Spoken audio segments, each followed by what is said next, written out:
Welcome to Daily 5 for Wednesday, April 26th, 2023. If you've listened to the show for a while, you probably are aware that I am not a big fan of the Western film genre. Now, I don't have anything against it necessarily.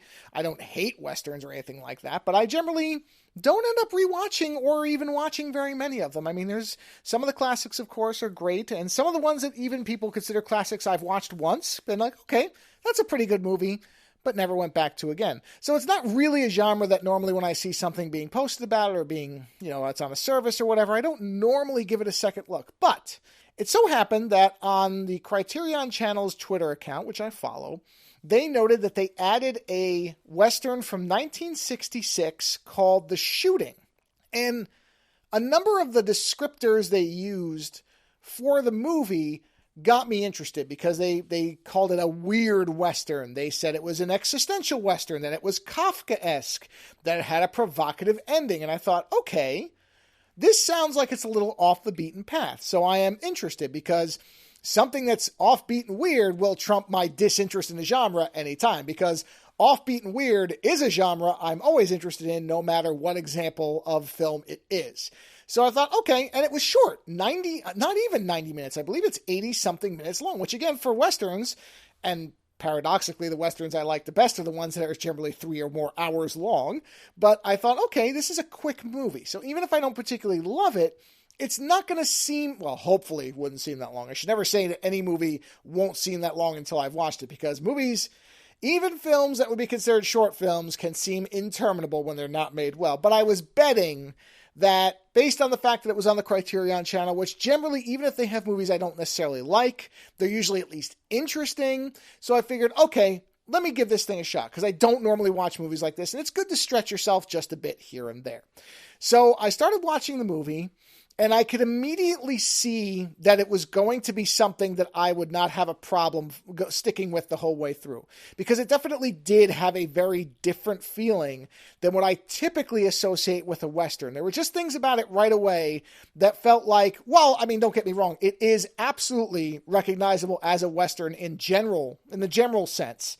It had this atmosphere and this feeling almost immediately that made it feel like it was something a little bit different. And by the time I got to the end, I have to admit that I really, really, really enjoyed this movie. This may be now the third Western that I've ever seen that I will likely rewatch, because now I should put a caveat here. A lot of the descriptions that Criterion used, as in it's weird and it's provocative, all that type of stuff, that had to be applying it to a classic Western audience, because nothing about this movie seemed all that provocative or mysterious or ambiguous to me. It all made very clear sense if you paid attention to what the movie was telling you.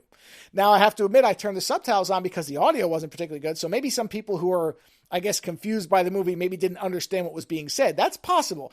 Audio is not the best. This was apparently made for a very low budget over the course of 3 weeks, so I think in some ways people may not have always been verbally understanding what was being said. But if you actually pay attention to what the subtitles are saying and pay attention to the story and what's being told to you as a viewer, there's nothing mysterious about it. It's a straightforward story in almost every way.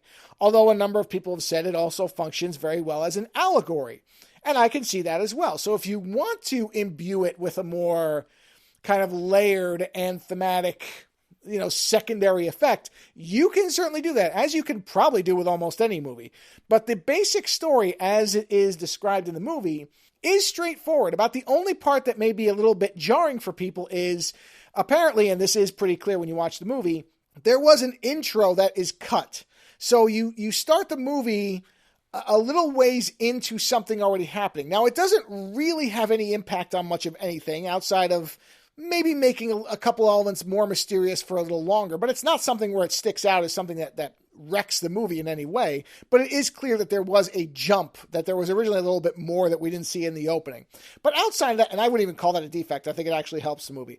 Overall, I think this movie is great. It is a great example of a Western that is not purely a Western, even if that doesn't make any sense. It's a Western that does things a little bit differently and does those different things really, really well. So again, 1966, it's called The Shooting. It's on YouTube. You can watch it for free. Great movie. Check it out. Later.